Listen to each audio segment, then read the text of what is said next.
What is Qigong and how can it help you have a confident and calm life, as the title of this podcast proclaims?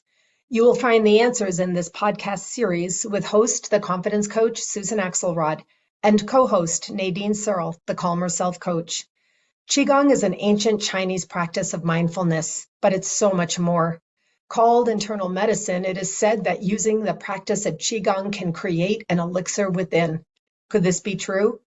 In this podcast series, this truth will be explored by two practitioners, one former type A and one former self-professed people pleaser.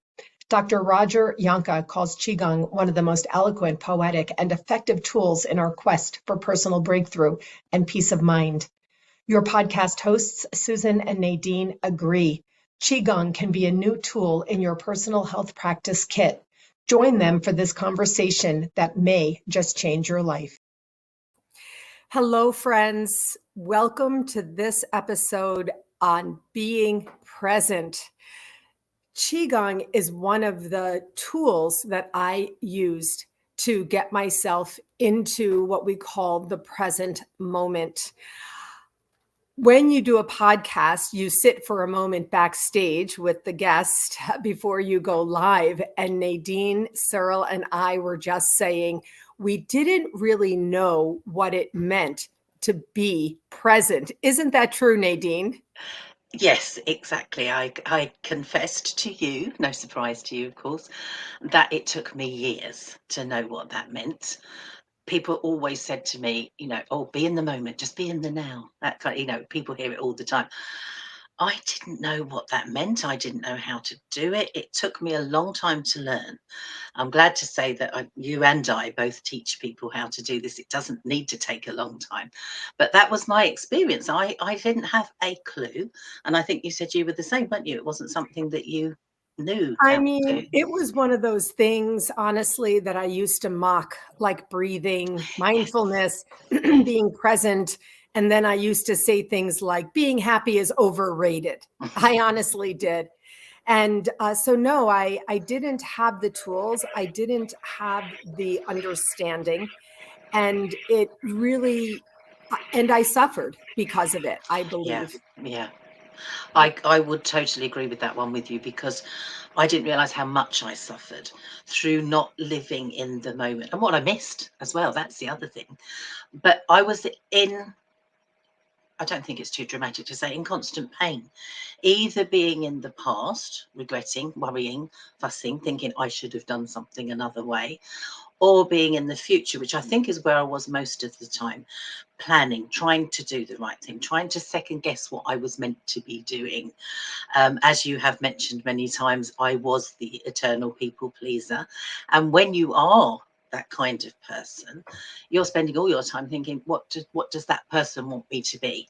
How's that going to be? And realizing now that how wrong I was. For a start, I didn't need to do that, but for a second, what I thought people wanted, I hadn't got it right. I never got it right.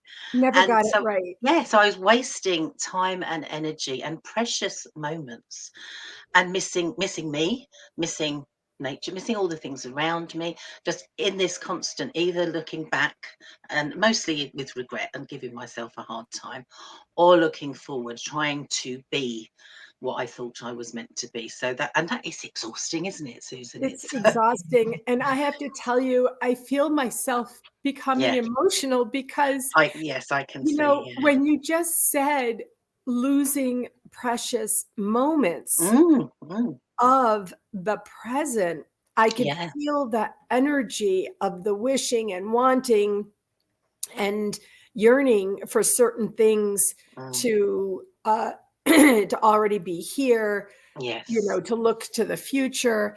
And that is why I wanted to discuss this topic in our episode today. Nadine and I, we're just connected on a soul level. And so when you just talked about you're always in the past or always in the present, I want to say that I have experienced a recent loss, which is keeping me in the past a little bit. And I know that you are experiencing experiencing a health concern, which may have you being in the future a little bit, like worrying and wondering and wondering and wondering. And for me, thinking and thinking, and, you could feel the energy getting denser and denser when, for me, I'll speak for myself, I'm going to the past. It's not a bad thing. I'm working on emotional processing, and this is relevant for every person because most of us experience loss or grief or trauma or unrealized trauma, or other things that come to us that we worry about into the future. And so it's really Qigong. As I've said many times in our podcast conversations, I didn't know that what I was practicing was Qigong until I started learning about Qigong. And then I said, wow, my therapist and others, mentors, guides, teachers, authors, have been teaching me this for many years. And that's why I wanted to have this discussion today. So Nadine, let's just take a breath.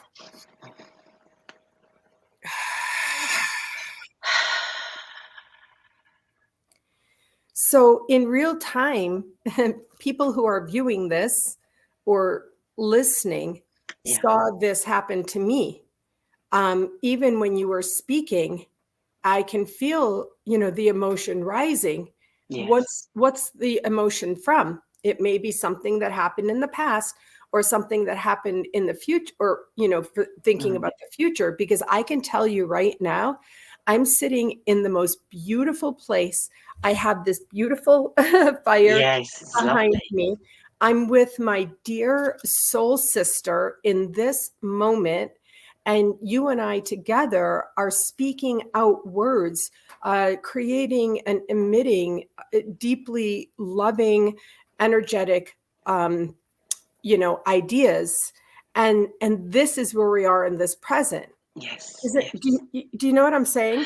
Yes. And I feel that is something that is really, because we are across the miles, it's that kind of magic thing that works in our world, doesn't it? And the connection that we have, and exactly like you said, and it was obvious to see for people that are watching this, when I was speaking, I was getting chills. I don't know if that was obvious to see. I got chills. You were getting emotion. This is the connection. And isn't that a wonderful example of being in the present moment? And how I feel that we can support each other to do that, because sometimes it's difficult to do it on your own. Sometimes it is difficult to do it without a practice, maybe. And the Qigong practice is something that really helps you, isn't it? So it's a blessing for me to have that practice in my daily life.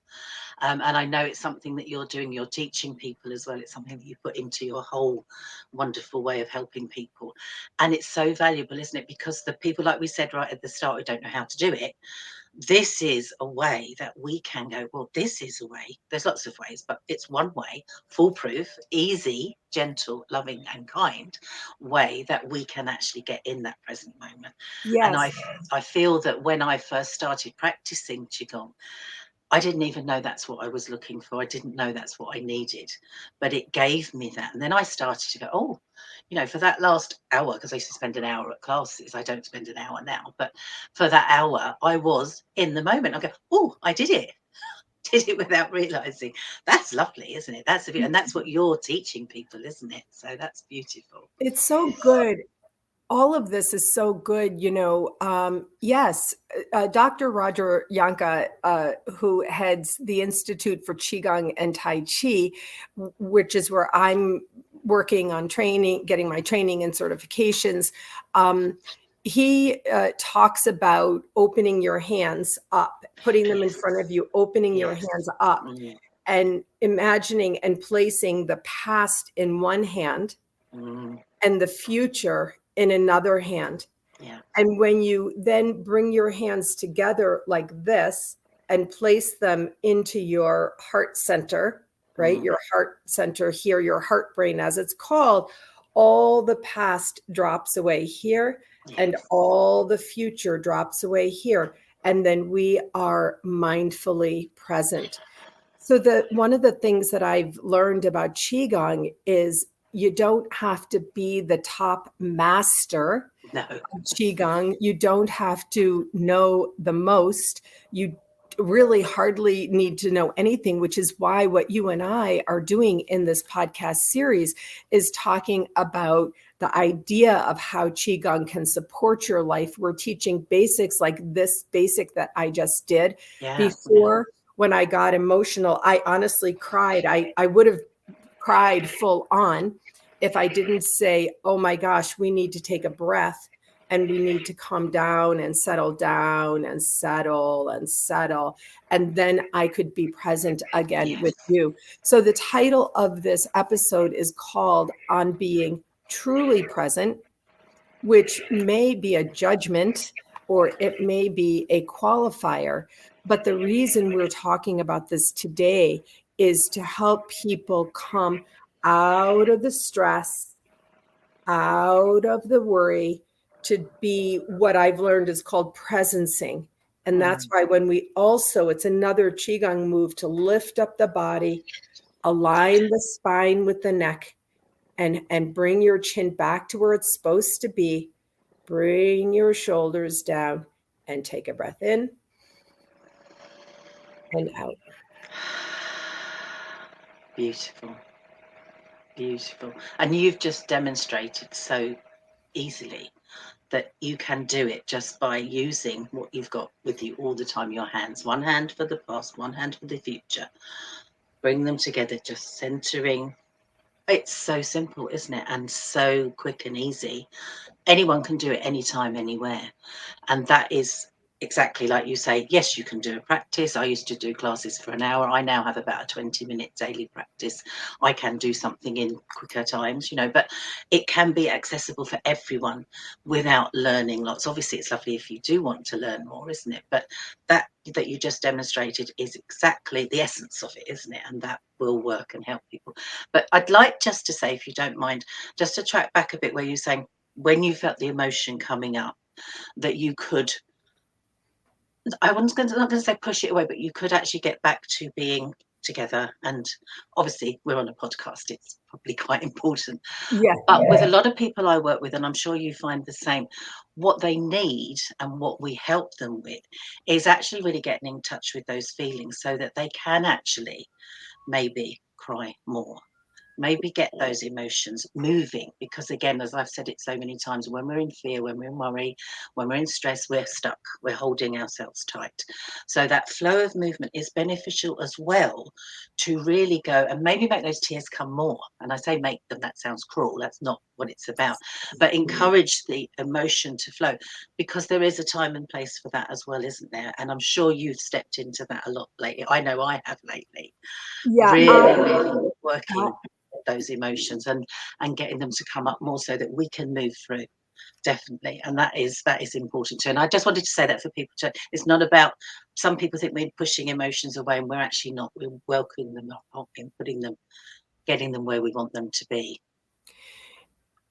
On being truly present is about allowing emotions to come up. You couldn't be more right. Of course, we're doing a podcast here. I didn't bring tissues. If I started crying, my makeup would run, my nose would run. So in this moment, I did really feel a need to bring myself back. But I have been giving intentionally, lovingly, giving myself time and space to allow all the emotion to come up, to do the emotional processing. I'm working with Cornelia Stephanie, who is a master in helping teach and support through the type of emotional processing. So while you and I also do this with others, we also need the support. For me, in my grief and trauma of a recent loss, why wouldn't I access that? So Nadine,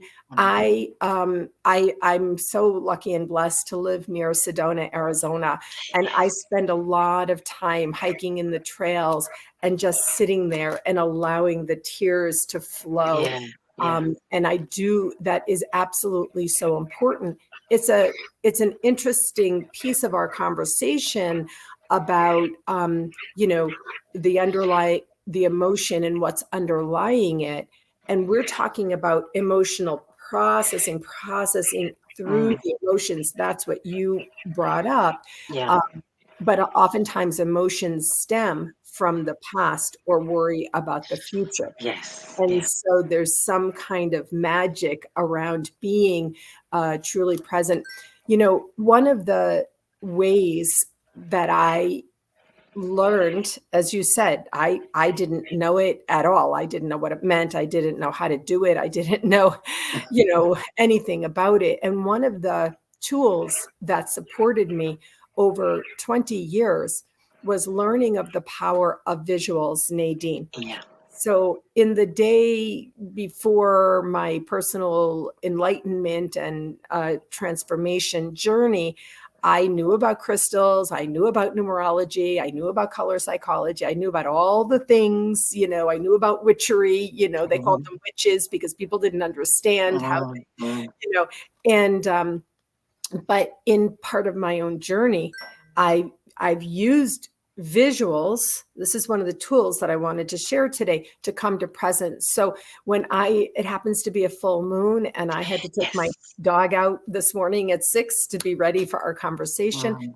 And I saw with my eyes, right? You see with your eyes and also your brain, if you're lucky and blessed to have your vision. Yeah. I saw the moon. Beautiful. And the morning moon, full. Today is the day. And I came to present, Nadine. Yes. I came to present and I stood in the glow of the full moon. And that was enough to really come to the present and be looking up. And this is what I do when I see a piece of rose quartz. Rose quartz is a light pink color stone, and traditionally it symbolizes love. Yeah, yeah. So I no longer have to say, well, is that true? Is it not true? Is it true? No. Because I use it as a visual to say, I know what this is, and I know what some say it represents. And therefore, to me, it represents that in that moment. It happened. Somebody, a friend of my husband's, butt dialed me the other day, and my husband passed away recently. But I used the opportunity. I was hello, hello, hello, and then I realized what it was, and I chose to believe this is a moment that I get to think about my husband. Yes, yeah, and I believe those kind of things too. When you have like the mistaken number dial you, there's a reason for that, isn't there? And that happened for a reason. So you can go with that because you do trust, and you have that. You don't need to understand it, or you don't need to know why. It's going with the flow, I call it. And you're absolutely right. The moon is there. I'm going to do my full moon rituals later on and that kind of thing. And I love it. And it's that kind of, again, just remembering that nature is there for us all the time, isn't it? You're okay there. Nature's there all the time. So to look up, some people don't look up. I never used to look up when I lived in the city, and I didn't look up. But, oh, there's the moon. How beautiful. Morning and night, we can see the moon at different times, can't we? And just to tune in. And the way I feel about the full moon, as it is that day in Leo, which is brilliant, is that she's there. She's a she. Moon is a she to me. She's there with her magnetism to take away what I am ready to release. So I don't even think of those many words, and that's not even many words, but I just go, there's the moon. Off you go. Take. I'm giving it to you. And then I get a little song in my head. I won't sing it because that's not the best thing to do. But there is that, this is the thing. And exactly like you said, it doesn't have to take long. It's trusting. It's not, I don't have to really understand it. It's a feeling.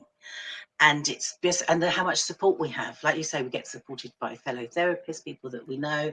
We have the support for ourselves. We support other people. But nature always is supporting us if we only see, if we only let it, if we only trust. Over my journey, learning about how much Mama Nature can mother you is so huge. It's transformative. So many people have mother issues, Nadine, mother concerns. Yes, I'm a yes, coach for women in the second half of life, and even yeah, women, who are well into their 60s, 70s, 80s, they still have problems with their mother. And I was lucky and blessed to have a wonderful mother and a wonderful relationship. Still, in all, she wasn't perfect, Nadine. So I do often invoke Mama Nature when I'm out there. I often write about this, and I often speak about this. Most people in the whole world will never have the blessing of being able to go to Sedona, as I never imagined that I would in my former life. But still, in all, exactly like you just said, even in a city, you can step out, yeah. you can look up, and you can see what we in Qigong call the boundless sky. And this is another tool that I've learned. Again, I learned it in different ways, using different language, having a different feel and a different sense. But in Qigong, we imagine ourselves to be present. We did the lifting just Yes. before I felt myself going down like this again. The We lift. lifting, the opening. Mm, This is called body movement. Any kind of body movement is good. I'm going to talk about dancing in a second, Nadine. And then we lift up, we open up, we come to mind focus. It's called mind focus. yeah. We create the thoughts that we want to think. We create the thoughts that soothe us. We can create the thoughts that can help us feel better. And Yes. then we come to breath awareness. We take a breath. All of that can happen in a few seconds time Yes. Yeah. to bring you to the present. And this is the way I use it and teach it, is when I'm in this state of being, in being truly present in this moment, it's not that all the bad stuff hasn't happened or won't happen or might No. not happen. It's No. not like that. It's about being in a good state of well-being, as I call it, or state of Yeah. mind, and then going into the next moment in that better state of mind. Yes. And Exactly. that's really where it is, isn't it? Yes, it so is, isn't it? And it's choosing. I always go on about choice. It's your choice. Choose how you react. Choose how you step into the next moment. Choose how you want to be present or not. It's entirely up to you. It's choice, isn't it? And I love the way that you described that. But also, I feel when you said about Mother Nature, I feel as well, and again, it goes with the Qigong practice, doesn't it? We have Mother Earth underneath us all the time, supporting us, grounding us, giving us that solid feeling, that grounding, that wonderful, Mother Earth. And again, it's Mother Earth to me, is always there. So is the beautiful sky, always there, like you just described, holding that space. And we are perfectly placed in between the two, to be held, to be safe, to feel, tuning into the moment. And again, in Qigong practice, it's a lot about the flow up and down of energy, isn't it? The sky above, the earth beneath us, and again, just feeling present. And like you described so beautifully, it's almost stretching into it, isn't it? Feeling. I could make myself feel a little bit longer, maybe bigger, maybe more held, whatever we need in the moment, just by that flow of movement, really tuning in. And again, it doesn't have to take long, it can be seconds. Sky above, earth below, we are perfectly placed. And so this is so good. Oh, this is so good. I want to just say that Nadine Searle is the Calmer Self Coach. She has a 6-step method to support you in this. She can do it virtually. She's done it with me. I have benefited from her services, Nadine. It's so good what it is that you're doing. I'm the confidence coach. I do my work in a different way. I do coaching sessions over a period of time. But either way, we are both here to support you in this idea. That's what, I was just writing down, as I always do, a few themes that we've talked about today in this episode on being truly present, releasing, choosing, loving, presencing. These are all the ways if we can break through the clutter in our minds, and that's what Nadine's method is designed to support you in.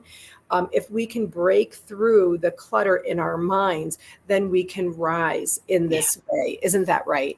Yes, beautifully put. Couldn't have said it better myself. And I do feel that is what it is, isn't it? It's about, I always say, snatch a moment of calm. That's one of my little, I say it all the time. And that's what it is about. That gives us so much, doesn't it? If we can, just for a moment, whether you want to call it snatch a moment of calm or whether it just be present, whatever it is, just stepping out of whatever's going on for you and then choosing how you come back. And you might do that 10 times a day. You might do that 100 times a day. You might not remember to do it. It's fine.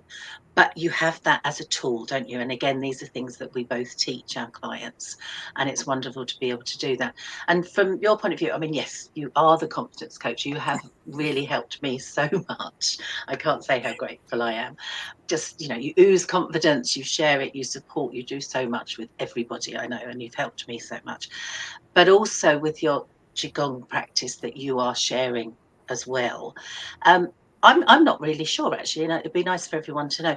Do you actually do that one-to-one with people? And I know you can do it virtually, but do you do it real life as well?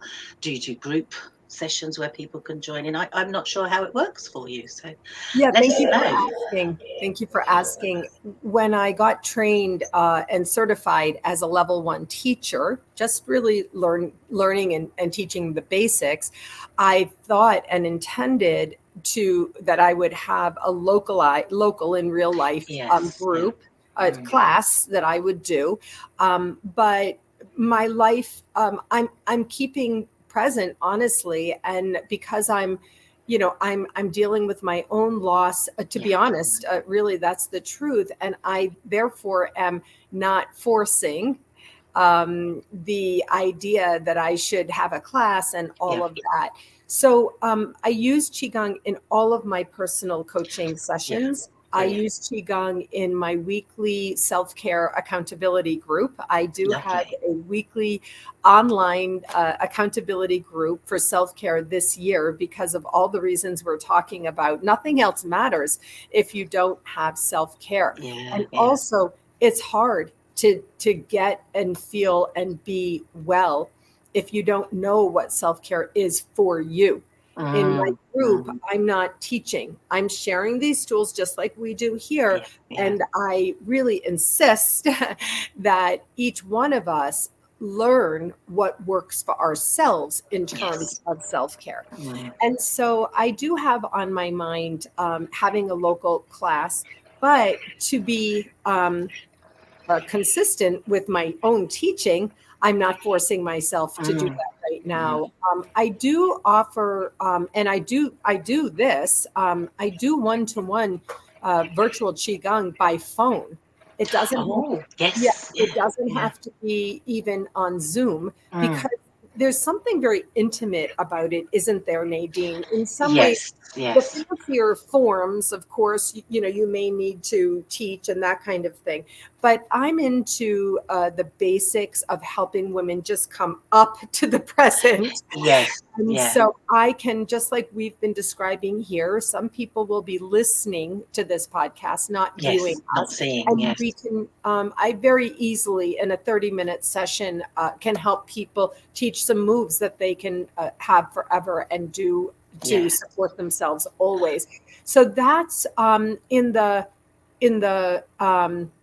sentiment of on being truly present for myself. You could see earlier in our talk that I still have grief rising, I have loss rising, I have emotion rising.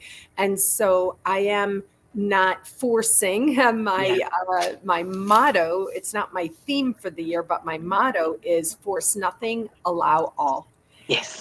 And that's really where I am. But thank you for asking. I appreciate it. It's really interesting because it's something, we just assume things, don't we, and we don't know. And I love the fact that you say you do it over the phone sometimes. I do a lot of my work over speakerphone. People don't need to see me. I don't need to see them. It's nice to connect that way, isn't it? But it works so well. And I think as well that it's freeing for the people that you're guiding, because then they don't have to worry about am I doing it right? Have I got the right shape? It's how it feels, isn't it? Yes. And that's something, again, you know, that I feel is really important, that people aren't trying to get the perfect pose or perfect posture. It's the feeling. And so if you're guiding someone through and they're not even seeing you, there's an advantage, isn't there, maybe, that they actually just feel in the movement. Oh, I'm going up and down with my arms, I'm lifting myself, I'm connecting with earth and sky. And it doesn't matter what we look like, does it? It doesn't matter what we're actually doing. It's the feeling. So I love that you do it in that way as well. And probably it's really helpful for people. It's really helpful. My clients absolutely love it. And it's good for me as well. Nadine, we have come to the end of our time. I know it's hard to keep these contained to 30 minutes, but our desire, our deepest desire is for our listeners and our viewers to be introduced to the basics and to understand that there are things that you can do to be truly present. In our next episode, we are going to talk about the dreaded word goals and how Qigong can actually help you accomplish and achieve your goals. So for those who are interested, we'll be starting that soon. Of course, our podcasts are on both of our YouTube channels, and we'll put those in the podcast notes for you. Nadine, wow. Yes, it's always wow, isn't it? It's always wow. It's just magic when we speak together, isn't it? I love it so much. Thank you for inviting me to do this with you. Thank you. Yeah. I'll see you soon, Nadine. Can't wait for our next conversation. Bye-bye.